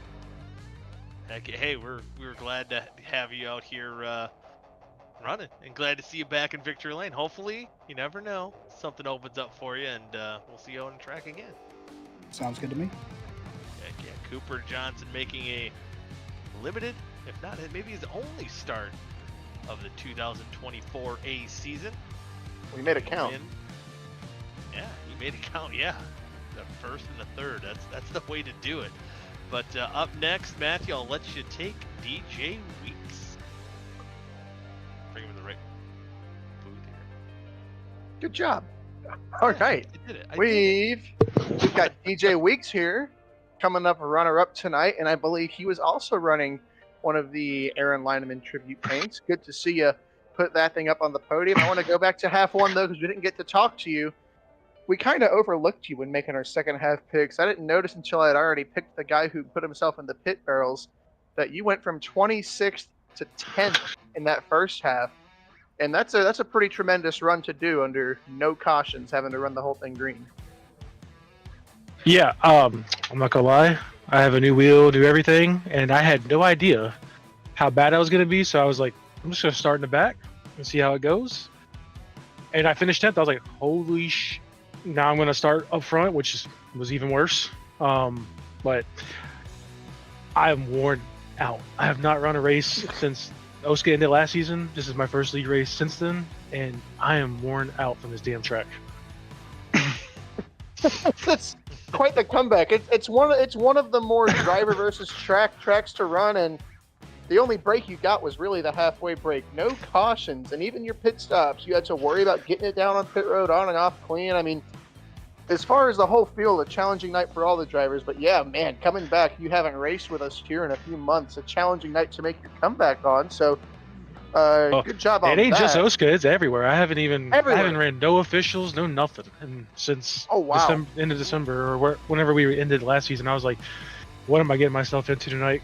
Because I told a couple people like I had no intentions on racing, and then I was talking to D-West, and I was like, yeah, maybe I'll run, and he's like, well, I don't have a seat for you this week. I'm like, okay. And then Peeler messaged me and goes, hey, you want to run tonight? I'm like, sure, sure, man, why not? But everybody's welcomed me back gracefully. I appreciate it. It's good to talk to some of these guys again. It's been a long time, so. Well, it was good to see you go out there and put some long run speed. I mean, there's the 26th to 10th, and then 7th to 2nd. Of course, I didn't have Heinz nothing for that 2020. 57 though, so don't. No, I was going to ask you there next. Do you think there's anything else you could have done personally to keep up on that long run? Shoot his tire out, give him the Bristol tire or something like that. I don't know. The Bristol tire. Dude, I was hanging on for dear life because I didn't know, like I said, it's been so long. I did no practice coming into this, and I was like, all right, well, I'm gonna short pit him because I always go long. Like I'm normally the guy who stays out 10 laps past everybody else. I'm like, well, as soon as the window opens, I'm hitting it and trying to build as much gap as I can. And I'm watching the relative, and I'm like, Kynan, please hold them up. Kynan, please hold them up. And then I see them leapfrog. I'm like, great. Now I'm gonna be in defense mode, and I knew Coop was coming, but I kept seeing him hit the wall, and I was like, thank you, Jesus. I'm gonna finish second tonight. You know, I mean, all the more impressive again. Been out of the driver's seat here for a few months now, and it was kind of almost a one-off deal. Are you going to come back and run some more of these things this year, and maybe go back to full-time next year? Because you've been kind of one of the mainstays for this league for a while now, and we've even seen you in on and off capacities, if not full-time. I have absolutely no idea. Now I know for a fact you will not see me next week, because that's dirt, and that ain't happening. That's a no-no. They should just put cornfields out there in that Knoxville, whatever. Just let it go. That's fine with me. I will not be there. I don't know. We'll see. I mean, this was obviously a hand-picked track for me. I mean, I knew I can get around here pretty good. I knew that I saw my average finish during the week, early in the week when Vic posted that. I was like, oh, that's pretty good. I'll see if I can keep that the same. But I don't know. We'll see. And then next year, just depends on the car. Like I'm not a big X-Fin guy. But no telling what that Vic guy's gonna do. He's very secretive. He likes to try stuff out, man. He's a bit. He likes to. He's curious. It's not a good way to put it. I missed that old car, that 2013 car though. That was fun. That was something. Well, hey, you told me a lot of the stuff I wanted to hear tonight. Thank you. But we've also got a couple of other guys up here in the booth who might have something to say to you. Well, I don't have very much of a question, but it's really surprising that you talked about that gap between when you last raced any iRacing, because it was pretty evident early on in the run in half number one that you were one of the smoother drivers out on the track. That we were talking about how important it was going to be to not push the limits, to get into the wall, and I don't know. I guess, how did you do it, man? You look smooth as some of these, smoother than a lot of these guys that are out here every week. I mean, Matthew could tell you this, man. You know this. You race in Elite still. You know, the experience matters, man. Like, when you get to a track, you know what you got to do. My thing is, I don't know how these guys have been racing this year. I just didn't want to stick my nose up in there right away, because I'm like, all right, I don't want to cause a wreck. I don't want to be that guy to cause a big wreck at Dover. We've seen those before in this league. So I was like, all right, well, I'll just hang out, and you can see right away what people are doing wrong, and you just buy your time. And a couple people hitting the pit barrels definitely helped make that 10th place easier. I'm surprised there was no caution, because I was pitting. Some red car hit it, and I was like, all right, I'm pitting. And I'm like, okay, no, I'm not pitting, because I was figuring a caution was going to come out, but it never did. But you know how it is. Like, certain tracks you just know, and you get into it. Like after 10, 15 laps, you start feeling it. I'm pretty sure the first 10 laps were terrible, but it's just one of them things. I mean, I think I made 100 starts in this league already, or close to it, and it's just you get in that rhythm and you go. And there's so many guys in this league that have improved since I first started here, and it's crazy. Like Kynan, I would have never thought he'd be in front of me for 20 laps at Dover. I mean, this is the guy I watched hit the wall and 40 exit in 1/2 before. So just an impressive league, how it's getting better and better each time I come out. Glad to hear you recognize Kynan there. We do talk about the improvement of some drivers a lot, and in particular Kynan Jones. So we're not crazy. His competition sees it too. But despite his good run, it was you tonight coming home 26 to 10th, 7th to 2nd, just one spot short of putting it in victory lane. I hope we get to see you at some point this season run some more of these things. Maybe we'll get you a trophy for first place. But before we let you go tonight, do you have any shout outs or thanks to give? Yeah, thanks to Peeler for reaching out to me this morning. Thanks for Vic for the paint scheme. Thanks for the invite back. I didn't really have to do much. Everything was just painted, like everything had it ready to go for me. I didn't have to ask. And very special paint scheme. This was for Aaron Leinemann. I was told that this is a scheme he ran personally, so it's always good to get it up front. I don't think I scratched it up too bad. I did ding it a couple of times in half number 2, but she's still in great shape, so it's always good to honor him. He was always a nice guy to me, so we do miss him. Again, thanks to everybody up here at the booth. Carlos, nice seeing you again. Goody, Matt, Vic, it was nice talking to you again this week. But y'all have a good night. I'm going to bed. I'm old, I'm tired, and I'm breaking down. That's man. the way to exit interview. Love it. You did Aaron justice. You had a good run tonight. It was good to see you again. Go enjoy yourself, your full night's sleep. Thank you. Back to vacation, boys. All right. See you in 3 months. Yes, sir. All right. That was, if I can move him out, I don't know if I have the power to do that. He did. All right. You did. Somebody else. Yeah, sure, I did that. That wasn't Vic at all. No, That was it wasn't DJ me. Weeks coming home second tonight. I think now we've got. Where is he? Oh, there he is. He's waiting patiently. Got the man, the myth, the legend, Richard Garcia. And Richard, it seemed like, hey, you were on, was it on pole? Yeah. No. He was up. No. You started 4th. Or he was up towards the front. For some reason, I thought you were on the pole. I forget. That was Cooper Johnson. Never mind. But anyway, you were running really strong in half number 1. You kind of fell back. It looked like you were saving those tires. Things were kind of working your way. And obviously the Ryan Gavel hitting the barrel incident kind of had to hit the abort button, and kind of relegated you back to the 12th finishing position, half number 1. But there was that promise of speed, especially on the long runs. And once you got that track position, half number 2, it looked like you set sail once things kind of got on the longer runs once again.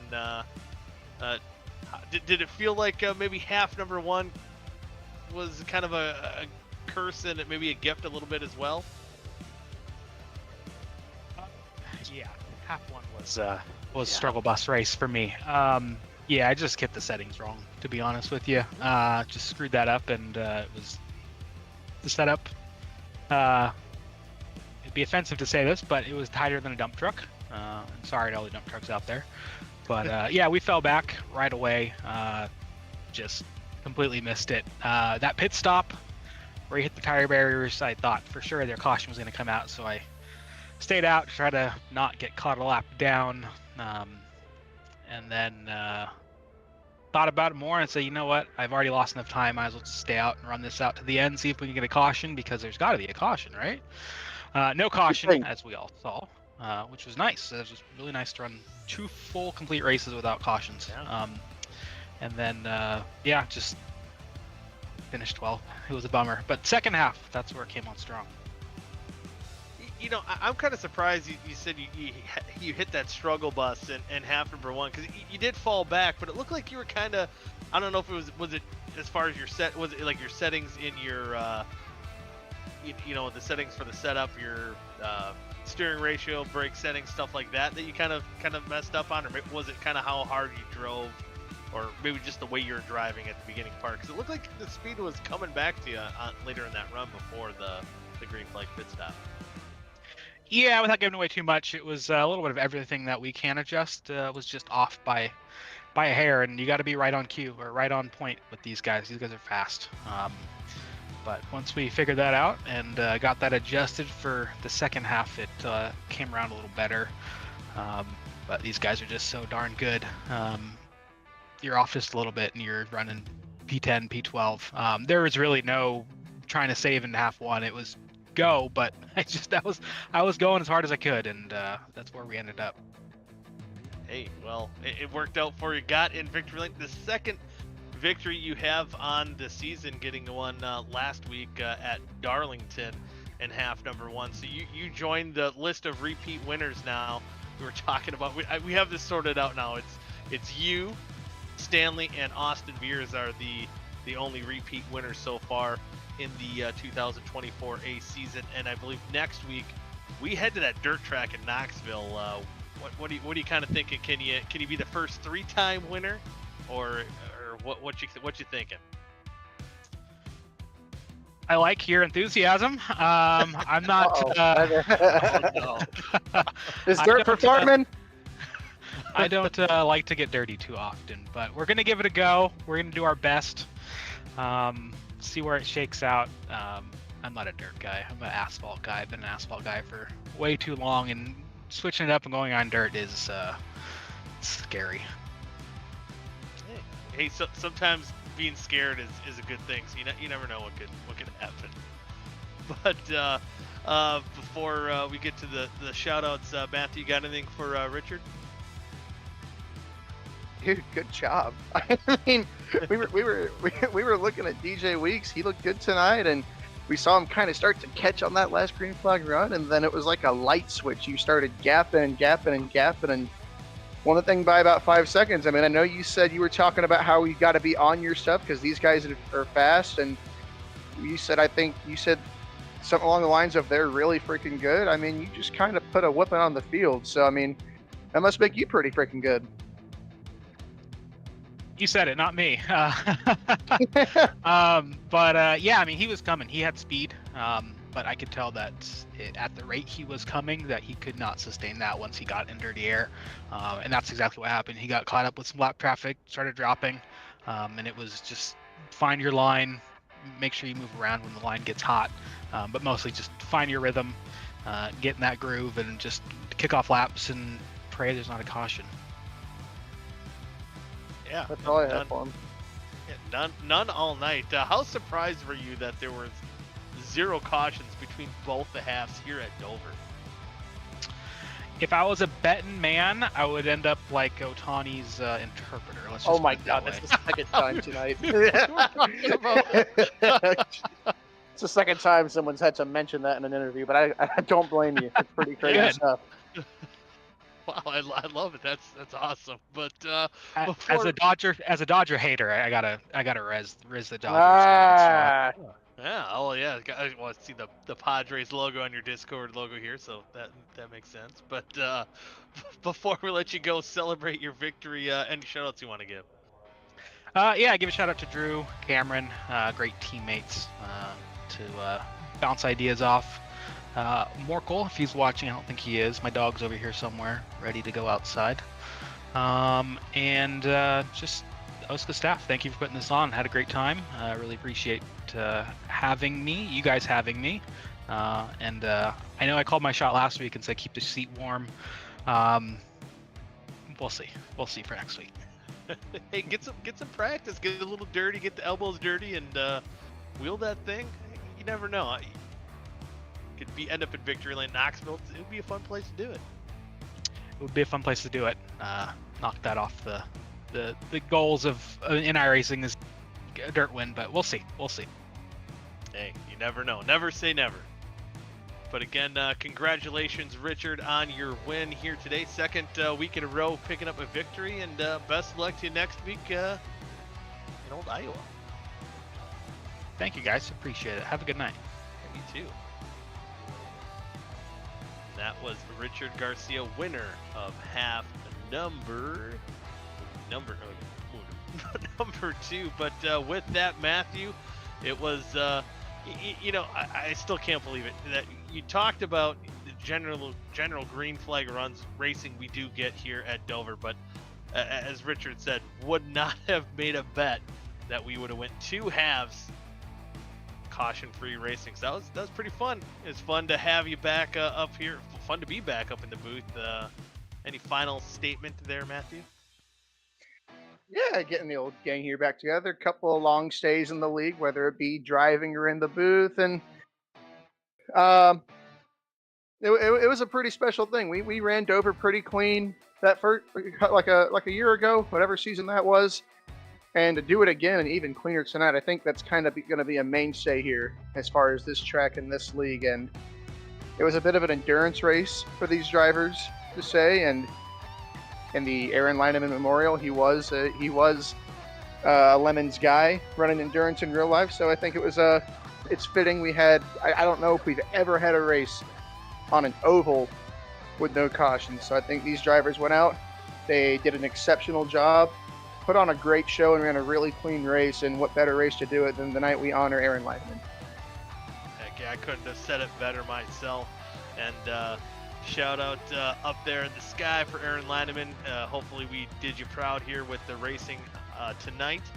But with that, for Vic, Matthew, Carlos, myself, and Tepe, wherever he's at as well, thank you for joining us here at Dover.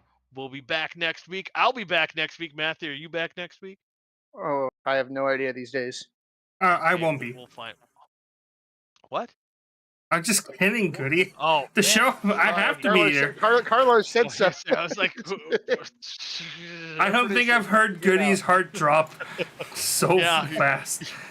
They get him that heart rate monitor. Yeah, I was saying, good thing I don't have Guidance heart rate monitor right now. That's for sure. But anyway, we'll be back right here next week at Knoxville, right here on 3 Wide TV. Until then, good night now.